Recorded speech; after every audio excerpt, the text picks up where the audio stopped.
O assunto de hoje, primeiro Deus. Os profetas menores, repetindo, eles são menores não porque os seus escritos são menos importantes, mas é apenas uma divisão assim de quem escreveu bastante e quem escreveu menos. Os escritos são igualmente importantes porque são inspirados por Deus. Há mensagens da Bíblia que de cara elas fazem as pessoas ficarem felizes. E há mensagens da Bíblia que imediatamente elas fazem as pessoas pensarem. Algumas até entristecem as pessoas. Como na nossa vida pessoal, há coisas que nos alegram e há coisas que nos entristecem. Um dia desses o meu amigo Du me mandou uma foto, salve Du, e escreveu assim: pastor, estou com saudade de você. Quando eu abri e vi a foto e a sua mensagem, o meu coração bateu com muita alegria. Obrigado. Esta semana, alguns irmãos fizeram um agrado para minha esposa e para mim. Obrigado, Wander, Nani, Sandra, Moacir, Belisário, Geni, vocês são demais. Mas há coisas que entristecem o coração da gente, das pessoas. A mensagem de Ageu é uma mensagem que, se não entristece, ela nos deixa muito preocupados. Eu orei demais para preparar esse sermão aqui. Eu fui muito abençoado. E eu orei mais ainda porque eu quero que você seja abençoado. Então, não seja resistente, por favor. Não fique aborrecido com a palavra de Deus. Mas seja aberto. Deixe Deus falar com você. Você será abençoado. Ageu tem um tema principal. Deus em primeiro lugar. Essa é a ideia de Ageu. Ele está assim bem conectado com o que Jesus falou no Sermão da Montanha. E Jesus falou assim: buscai, pois, em primeiro lugar o seu reino e a sua justiça, e todas as outras coisas vos serão acrescentadas. Está em Mateus 6:33. Ageu começou a profetizar mais ou menos por volta do ano 520 a.C. E esse profeta de Deus, ele foi muito poderoso, porque as pessoas atenderam a sua pregação. Quando um pastor prega e as pessoas atendem a sua pregação, que é iluminada, inspirada, ele fica muito feliz. Mas às vezes acontece de o povo não acompanhar o raciocínio. Nós temos tentado aqui no pastorado da Igreja do NASP de São Paulo facilitar muito as coisas, para que as pessoas possam acompanhar o raciocínio e também possam acompanhar a mente de Deus, e para que possam tomar as decisões certas. Ele é o primeiro profeta a profetizar depois do cativeiro. Nós temos profetas que são pré-exílicos, temos profetas exílicos. Os pré-exílicos que foram os que profetizaram antes do cativeiro, está fácil. Os exílicos são aqueles que lá no cativeiro profetizavam, dizendo: nós vamos voltar, nós vamos voltar. Os pós-exílicos são aqueles que profetizaram depois da volta. E então, por isso a mensagem dele foi tremendamente importante. Na verdade, para que o povo pudesse voltar, alguns decretos aconteceram. Foram 3 decretos. 537, o primeiro decreto. Ciro fez um decreto para o povo voltar para a Babilônia, para Jerusalém, para Judá, para reconstruírem então o templo, que havia sido destruído pelos babilônicos. Agora, governava o mundo os medo-persas, a Média e a Pérsia, num governo conjugado. Então, o primeiro decreto foi em 537 a.C. Dizem os historiadores que mais ou menos uns 50 mil voltaram para Jerusalém, para Judá. Qual era a missão desses que voltaram já em 537? Deus deu uma mensagem muito específica: voltem lá e reconstruam o templo. Deus não mandou fazer mais nada, Deus só mandou reconstruir o templo. Em 520 saiu o segundo decreto. O segundo decreto foi, então, de Dario. E depois saiu um outro decreto, em 457, por Artaxerxes. E a partir desse último decreto, de 457, nós começamos, então, a contar a grande profecia, maior, mais comprida, mais longa, a grande profecia de 2.300 tardes e manhãs de Daniel 8,14. Só que o nosso foco não é nem o primeiro nem o último decreto, é o do meio.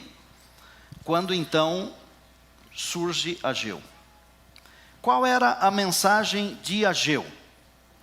A mensagem de Ageu era uma mensagem muito simples. Voltem lá, reconstruam o templo.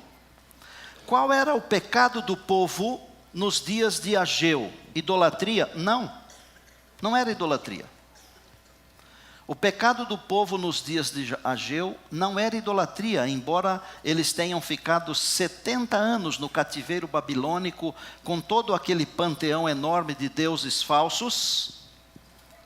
A ideia agora era outra. Não era idolatria, era amor ao dinheiro. Esse era o problema daquele tempo. Mas espera aí, amor ao dinheiro? Stephanie, puxa mais uma para mim aí. O amor ao dinheiro. Imaginem, falar para um povo sobre dinheiro é muito difícil. A coisa mais difícil que tem é falar de dinheiro para o povo. E mesmo falar de dinheiro para o povo de Deus. Porque nós achamos que o dinheiro é nosso. Mas Deus falou através do profeta: minha é a prata, meu é o ouro. Tudo é de Deus. Só que como nós trabalhamos para ganhá-lo, nós achamos que ele é nosso. E também achamos que podemos fazer o que quisermos com ele. Agora, pensem aqui comigo, como deve ter sido difícil para esse profeta chegar para o povo e dizer assim: vem cá, o dinheiro não é seu, é de Deus. Deus mandou você aplicar o dinheiro na reforma do templo. Reconstrua o templo. Você acha que o povo ouviu isso com tranquilidade? Não ouviu. Mas quando estudamos o livro, pegue aí a Bíblia, você trouxe a Bíblia? Quando estudamos o livro de Ageu, está na mão? Mostra aí. Pode ser eletrônica, hein? Tem que ter uma canetinha, alto, para anotar. Nós vamos ler um trechinho da Bíblia com vocês. O trecho não é muito grande, o trecho é pequeno. Ele está no capítulo 1.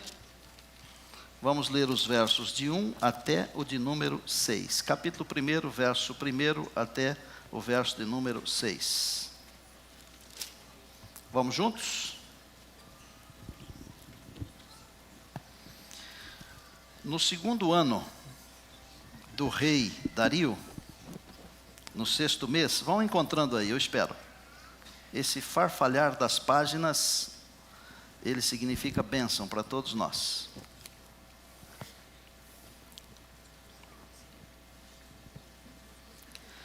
No segundo ano do rei Dario, no 6º mês, no primeiro dia do mês, grave aí, Dario, veio a palavra do Senhor, grave aí, palavra do Senhor, por intermédio do profeta Ageu.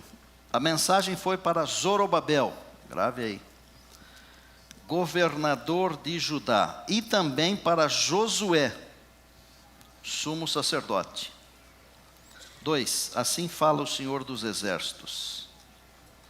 Este povo diz: não veio ainda o tempo em que a casa do Senhor deve ser edificada.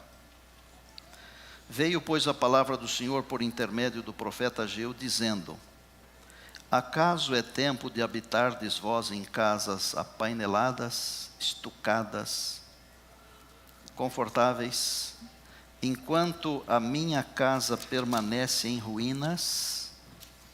Ora, pois, assim diz o Senhor dos Exércitos: considerai o vosso passado. Tendes semeado muito, recolhido pouco. Que tristeza. Comeis, mas não chega para fartar-vos. Bebeis, mas não dá para saciar-vos. Vestivos, mas ninguém se aquece.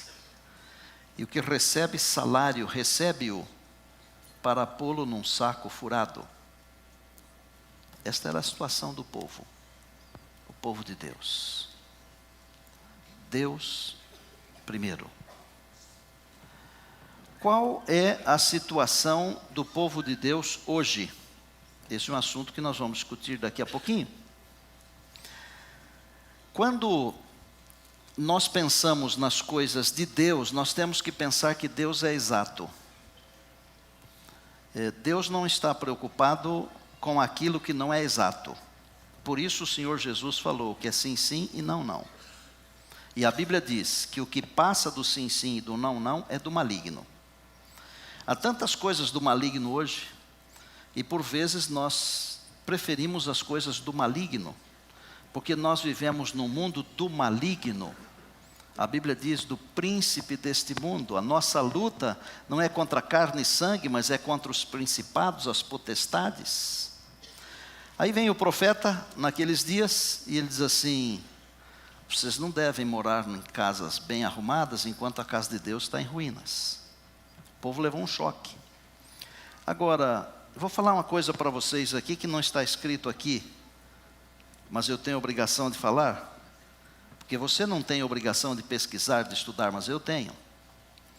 Quando o decreto primeiro saiu, o rei mandou que eles levassem madeira da boa para Jerusalém.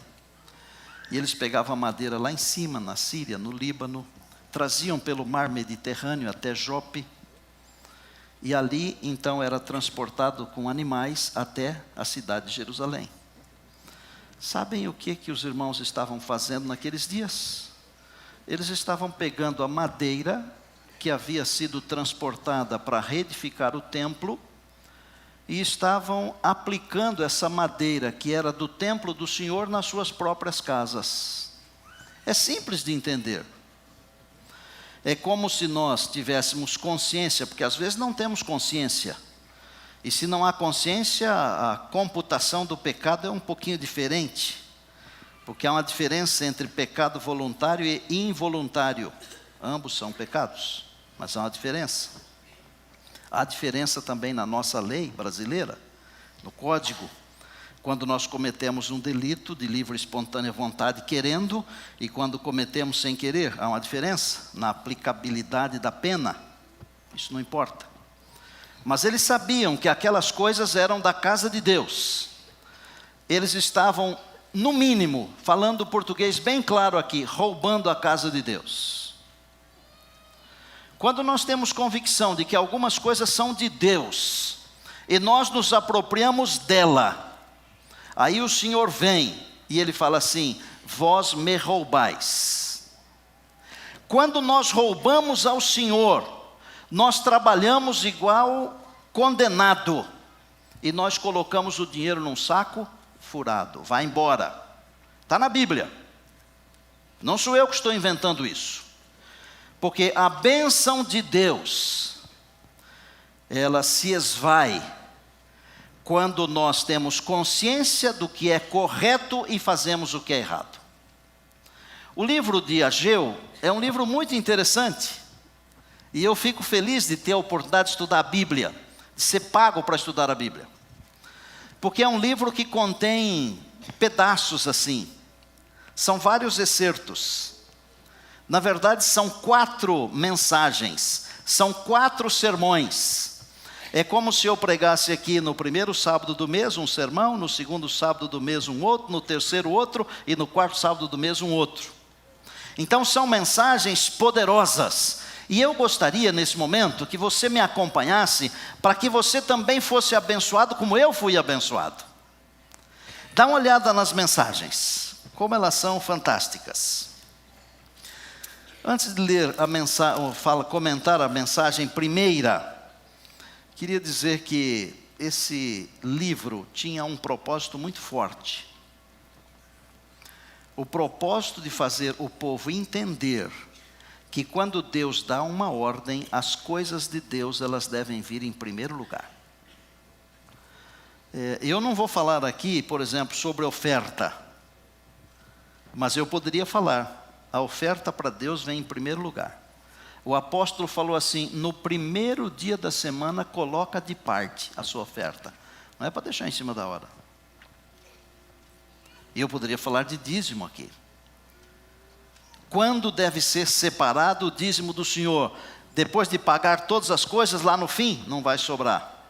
E não sobra. Pode testar. Agora, às vezes nós temos mais coisas para pagar do que o dinheiro que nós temos. Às vezes, não é todo dia. Não abuse de Deus. Mas às vezes, mesmo tendo mais para pagar do que o que temos no bolso, quando nós somos fiéis e separamos primeiro o que é de Deus, acontece um milagre no restinho que sobra. Eu não sei fazer algumas contas assim. Eu sou contabilista formado, eu sou matemático. Há certas coisas que nós não conseguimos explicar. Porque quando nós colocamos primeiro Deus, a palavra diz assim: todas as outras coisas vos serão acrescentadas. Daniel teve um sonho. Sonho de servir a Deus. Ele serviu a Deus.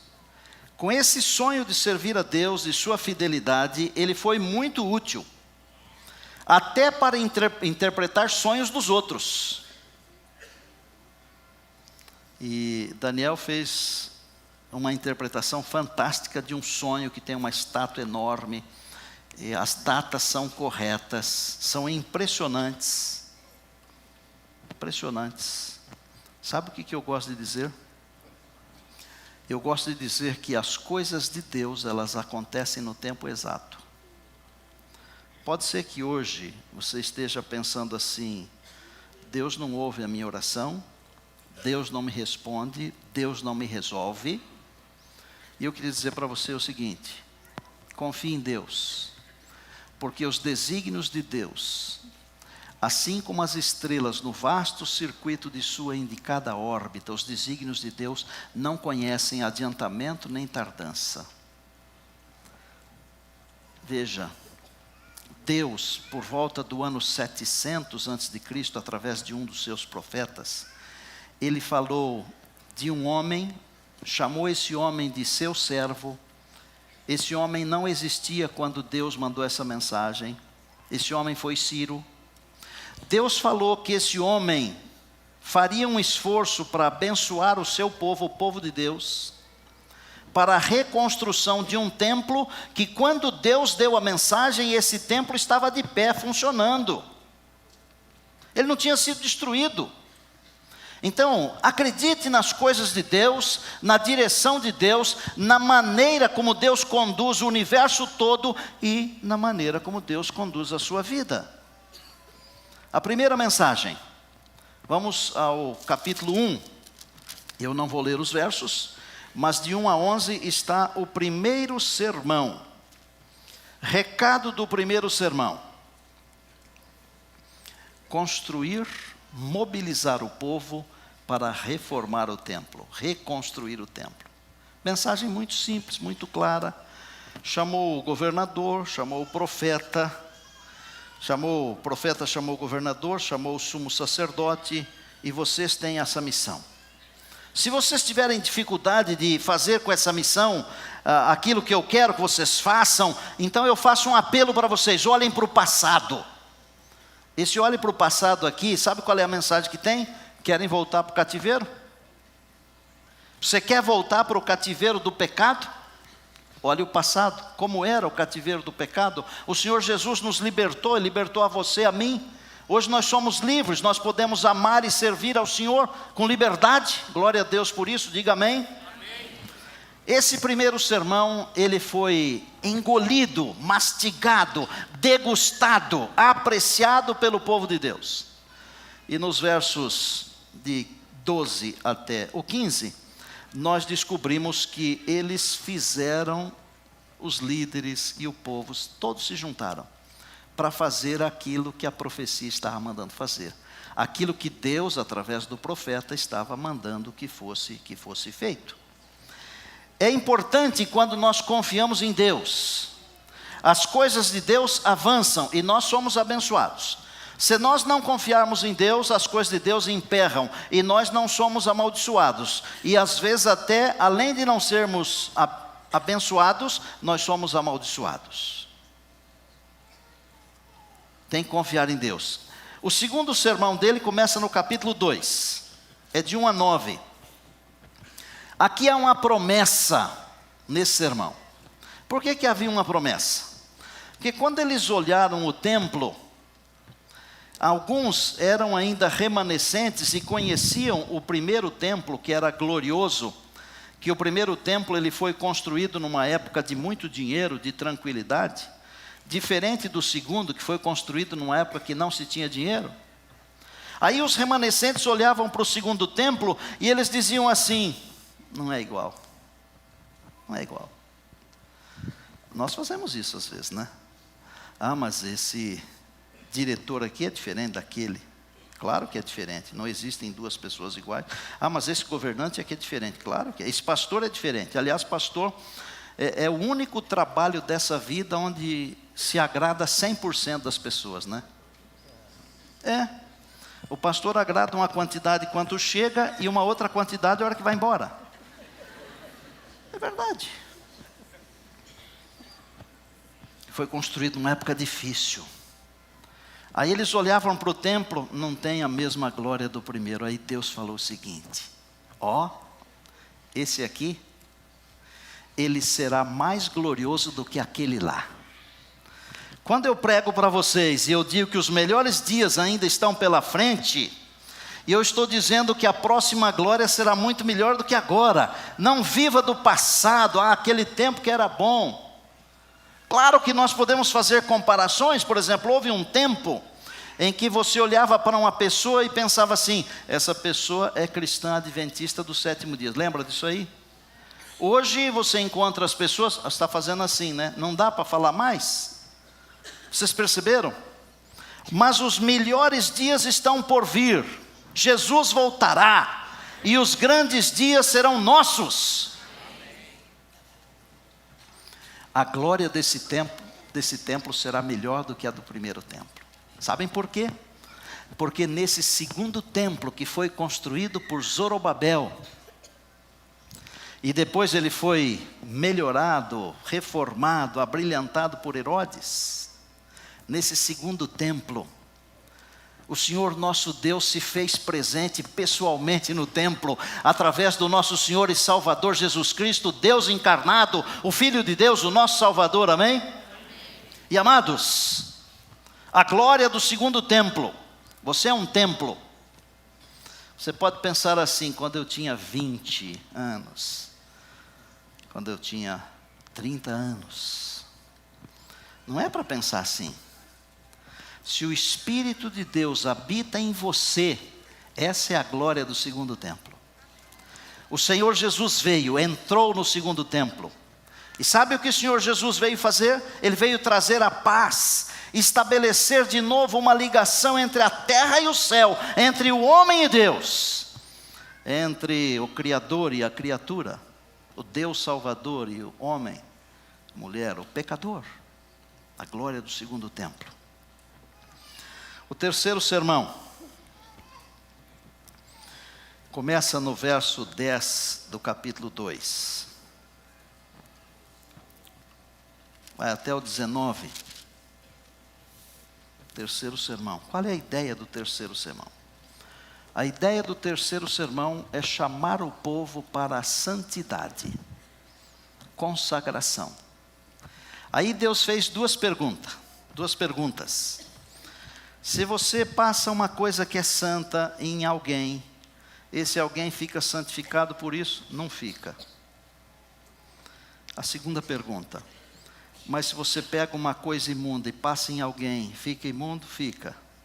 Vou explicar para você uma coisa. Construir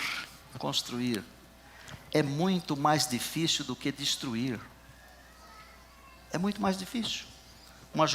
Construir uma jogada. Por isso que o jogador que faz gol vale mais do que aquele que só defende gol. Porque construir vale mais, demora mais. Santidade é uma coisa, é um processo de uma vida com Deus. A santificação é uma vida inteira, trabalhando. Agora, num instante você pode estragar tudo isso. Deus estava chamando o povo para que se santificasse, porque o intuito de Deus não é apenas ter uma casa bonita, mas é ter uma casa bonita para que essa casa bonita abençoe as pessoas que entram nessa casa. Essa é a ideia de Deus. Esse terceiro sermão foi uma grande bênção para o povo. E aí veio o último sermão.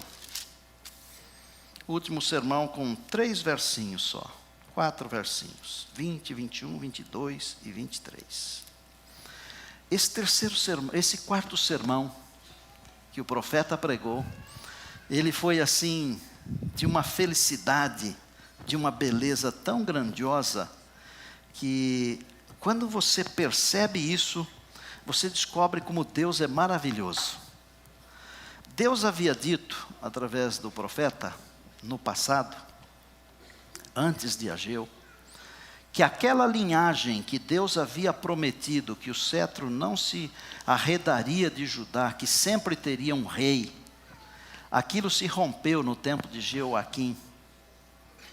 E Deus falou que nunca mais aquilo seria renovado, que aquela árvore não brotaria. Agora o nosso Deus, que é amoroso, e eu falei para vocês no sábado anterior, que o juízo de Deus, ele é com misericórdia e graça. Com a misericórdia ele tira de nós o que nós merecemos, que é a morte. E com a graça ele nos dá o que nós não merecemos, que é a vida, é a salvação. Agora Deus diz assim: Zorobabel será um anel de selar. O que é um anel de selar no contexto dessa profecia de Ageu? Zorobabel era de linhagem real, da descendência de Davi. Deus, devolvendo o anel de selar, estava devolvendo a continuidade das gerações e do governo de Deus. E isso finalmente depois se cumpriu na pessoa do Senhor Jesus, que é descendente de Davi. Ele é chamado na Bíblia de filho de Davi. Agora imaginem aqui comigo, vamos fazer um resumo rápido. Uma mensagem para fazer o trabalho de construção. Deus até falou assim: subam a montanha, peguem a madeira, construam a casa. A chuva não está vindo, os frutos não estão aparecendo, porque a minha casa está destruída. Então subam a montanha, peguem as árvores, construam a casa. Eu vou abençoar, eu vou mandar chuva, eu vou mandar frutos, e eu vou mandar muitas bênçãos. Aí Deus manda uma segunda mensagem. Segunda mensagem, a glória do templo. Uma terceira mensagem, vocês devem se santificar. E uma quarta e última mensagem, eu vou devolver a linhagem, o governo, o reino, e novamente a nossa posteridade vai continuar reinando. Como Deus nos trata? Você já parou para pensar? Como Deus faz conosco? Deus tem mensagens para mim, Deus tem mensagens para você. Quais as mensagens que Deus tem para mim? Quais as mensagens que Deus tem para você? Antes de falar das mensagens que Deus tem para você, eu só quero colocar um detalhezinho aqui para você pensar. Um só. É só para pensar. Mas eu não posso deixar de dizê-lo. Em 586 a.C., Babilônia destruiu o primeiro templo. Lembra disso? Nabucodonosor. No ano 70 da nossa era, Roma destruiu o segundo templo. Será que profeticamente existe alguma ligação entre Babilônia e Roma? E será que tem alguma ligação exatamente desses dois poderes destruírem a mesma coisa em períodos diferentes da história? É só para você pensar. E se você quiser pensar um pouco mais, não perca os próximos capítulos, porque nós vamos explicar essas coisas. Qual é a mensagem que Deus tem para mim e para você hoje? Primeiro, mensagem de fidelidade. Você saberia explicar por que Deus chamou você para ser membro de uma igreja cristã adventista do sétimo dia? Saberia dizer? Eu lamento se você não sabe. Mas você foi chamado para pregar as 3 mensagens angélicas que estão em Apocalipse 14, de 6 a 12. Fala do juízo, fala da queda de Babilônia, fala da volta de Jesus, fala de um povo fiel. Foi isso. Você está sendo fiel ao seu chamado? Ou você não tem nem consciência disso? Como alguns que voltaram em 537 e ficaram lá quase 20 anos, construindo as suas próprias casas, quando deveriam construir a casa de Deus. Você sabe o que é que você está fazendo aqui nesse planeta? De onde você veio? Quem você é? Para onde você vai? Fidelidade. Ninguém consegue ser fiel se não sabe quem é, de onde veio, o que faz e para onde vai. Tem que ser fiel, fidelidade a Deus, primeiro. Fidelidade a Deus. Será que Ageu estaria falando para mim assim: pastor Estina, você não está sendo fiel no seu pastorado? Vou contar uma coisa aqui porque a pessoa me autorizou a contar. Eu só conto aqui o que me autorizam. Não vou falar se é homem ou mulher, nem se é idoso, jovem, se é nada mais. Nem nome. Pastor, olha só. Eu estou pensando em me transferir para uma outra congregação nossa. Olha que legal. Um membro da igreja chega para o pastor e diz assim: eu estou pensando em me transferir para uma outra igreja. Há pastores e pastores, né? O camarada é membro da minha igreja, é minha ovelha, ele quer ir para uma outra e eu preciso perguntar por quê. Why? Mineiro, né? Why? Eu fui deselegante com você? Eu ofendi você? O pastor da igreja ofendeu você? Um dos meus associados ofendeu você? Você sabe que nós podemos até ofender uma pessoa pregando aqui do púlpito, né?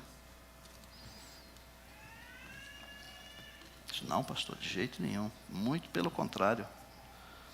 É difícil achar um pastor. Aí ele falou um monte de adjetivos positivos que eu não vou repetir aqui, tá? E se eu fosse tudo o que ele falou, eu já estaria quase lá dentro da eternidade mesmo, né? Eu falei: mas então por que você quer ir embora daqui? Ele disse: é muito simples, pastor. O senhor está querendo que eu esteja preparado para a volta de Jesus agora. Os seus sermões estão me dizendo isso. O senhor quer que eu esteja preparado para a volta de Jesus agora, e eu ainda quero viver um pouco. Então posso fazer um pedido a você? Pode. Se é por isso, não vá embora. Não vá embora. Fica aqui, aguenta. Porque no fundo é só isso que eu quero. Eu não quero nada mais. Eu quero que você esteja preparado hoje. Qual é a mensagem que Deus tem para você no livro de Ageu? É fidelidade. Fidelidade a Deus. Está muito difícil de ser fiel a Deus hoje, viu? Está difícil ou não está? Está difícil. Deus está pedindo para eu ser fiel aos propósitos que Ele tem para a minha vida.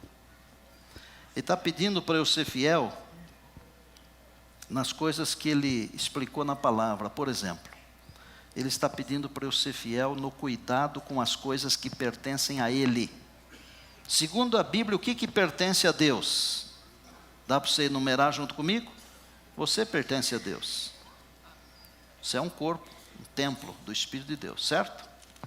A sua família pertence a Deus, inclusive os filhos. A Bíblia diz assim, taxativamente e com clareza: os filhos são herança do Senhor. E aí? Aí, o dinheiro que você tem, a prata, o ouro, tudo, esse mesmo livro aqui diz, são do Senhor. Você está sendo fiel? no manuseio dessas coisas? Ou o inimigo está enganando você como enganou aquele povo do passado lá? Não deixe o inimigo enganar você, não. Se agarre com Deus. Você tem que ser fiel. E se você for fiel, Deus promete que vai mandar a chuva, o sol, vai mandar as bênçãos, vai encher esse templo que é você de glória, de alegria, da presença do próprio Deus. Eu não sei como é que o Ageu terminou o último sermão dele, porque às vezes nós escrevemos um script bem pequenininho assim de um sermão, e nós falamos muito mais coisas do que as que estão escritas no papel, no script ou no tablet. Às vezes um sermão, ele tem um resumo desse tamanho aqui, ó. Só. É o resumo de um sermão isso aqui. Não sei como é que ele terminou, mas eu acho que ele fez um apelo. Eu acho que ele deve ter dito assim para o povo: olha, Deus quer devolver toda a alegria, toda a glória, toda a bênção a vocês. Eu sei como é que eu vou terminar o meu aqui. Se você for fiel a Deus, a sua família, a sua igreja, se você for fiel no manuseio dos bens que pertencem a Deus, for fiel. Você percebeu que todo sábado nós estamos tentando motivar você para ter um programa de oferta planejada. Já percebeu isso? Claro, uma igreja inteligente como essa aqui, é até um absurdo perguntar, quase uma ofensa. Já percebeu isso? Seja fiel no dízimo. Seja fiel. Seja fiel nas ofertas.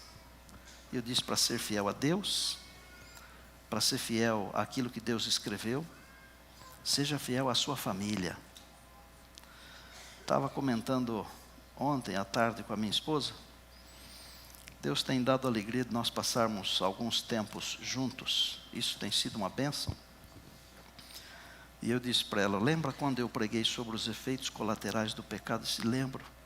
Eu disse: eu devia ter dito uma coisa a mais que eu não disse.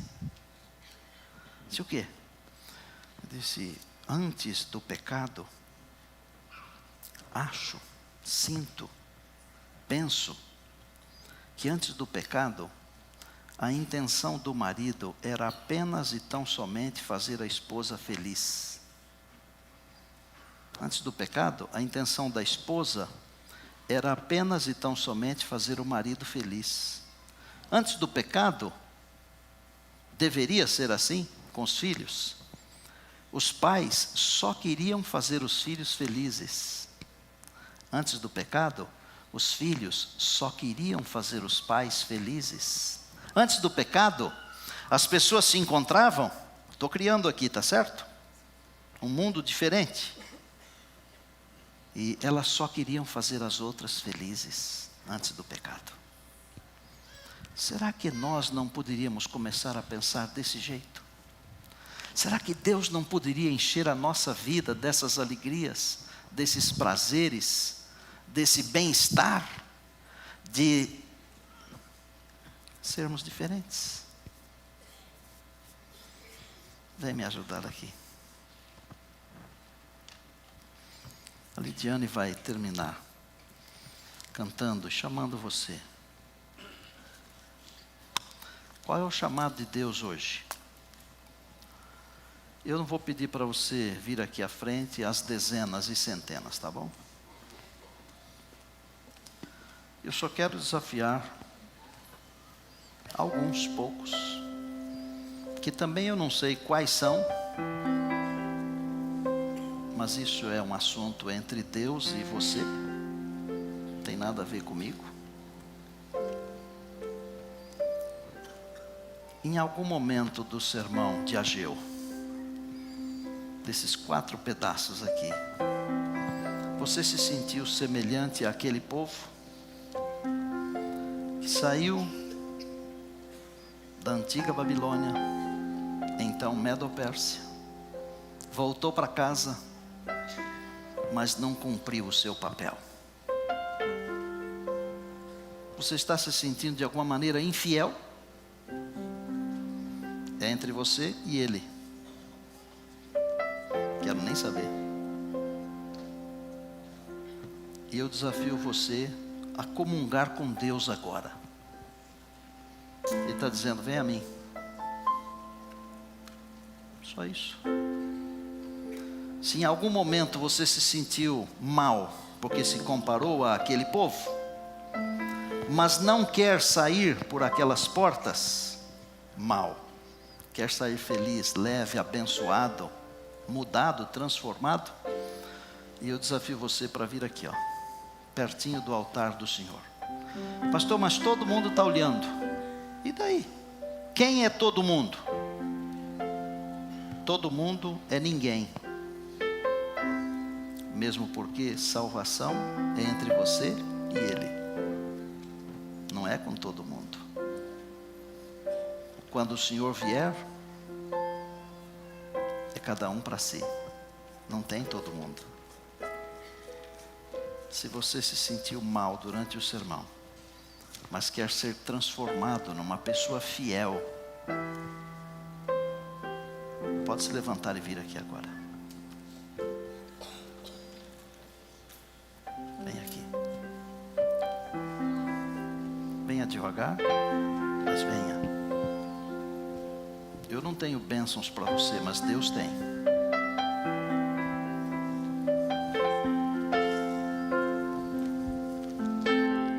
Às vezes as palavras não podem expressar, dizer todas as coisas que sentes em teu ser. Vês que um vazio quer tua vida contornar. Mesmo assim tu deves ir com Cristo conversar. Vinde a mim, Jesus convidando está. Estende tua mão e vem com Cristo andar. Teu amigo Ele quer ser e a paz te conceder. Tua vida conduzir, sim, juntos andar.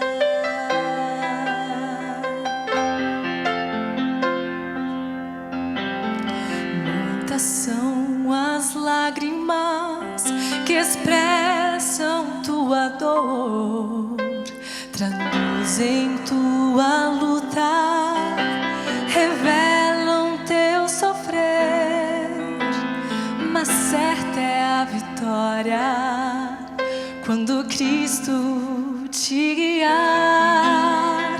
Entrega tua vida, vem com Ele caminhar.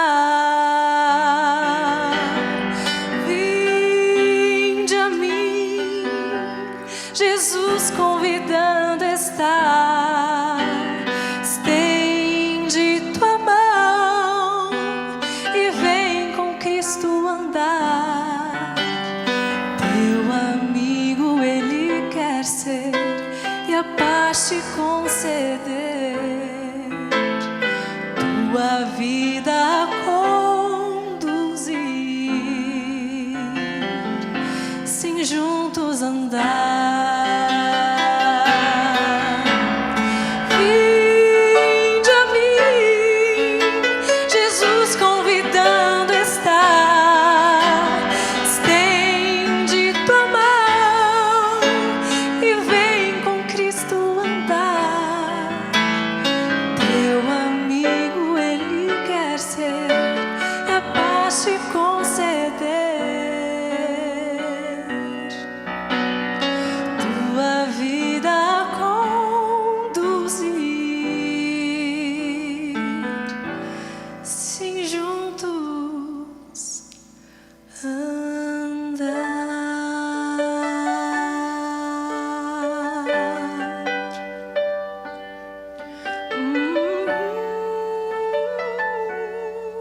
As pessoas que reconstruíram o templo, elas não viram a glória maior do que a do primeiro templo, porque a glória demorou mais de 500 anos para aparecer. Mas a glória não está nas coisas, a glória está em nós. É a presença de Deus na nossa vida. Se Jesus demorar algumas décadas para voltar, nós também vamos embora.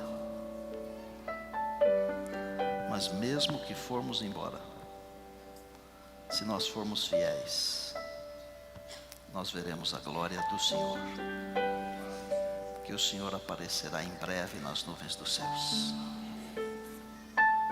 para buscar aqueles que foram fiéis. Às vezes, nós não somos fiéis. Isso é muito ruim. Não é só pelo exemplo negativo que estamos dando, não. É ruim para nós mesmos. Seja fiel. Cumpra com a sua missão. Cuide das coisas que pertencem a Deus, porque elas são do Senhor. Use-as da maneira correta. Quando tudo terminar, o Senhor vai dizer assim: servo bom e fiel, serva boa e fiel. Só isso. Feche os seus olhos. O Senhor Jesus está convidando: vinde a mim. Nós precisamos aprender com o Senhor Jesus fidelidade. Nós não queremos trocar as prioridades. Queremos o reino de Deus em primeiro lugar, Senhor. Obrigado por esse livro tão belo do Antigo Testamento. E obrigado porque o povo respondeu afirmativamente, mesmo em meio às dificuldades. Senhor, hoje nós temos liberdade. Ajuda-nos a fazermos o teu trabalho enquanto é dia. Porque se ele não for feito enquanto é dia, nós teremos que fazê-lo quando anoitecer, em meio às provações. Torna-nos fiéis em todas as coisas, Senhor. Sela-nos com o teu selo, por favor, meu Deus. E mesmo em meio às lutas desta vida, manifesta na nossa vida a tua glória. Abençoa esta igreja, presente e virtual. Abençoa as famílias que nós representamos aqui, Senhor.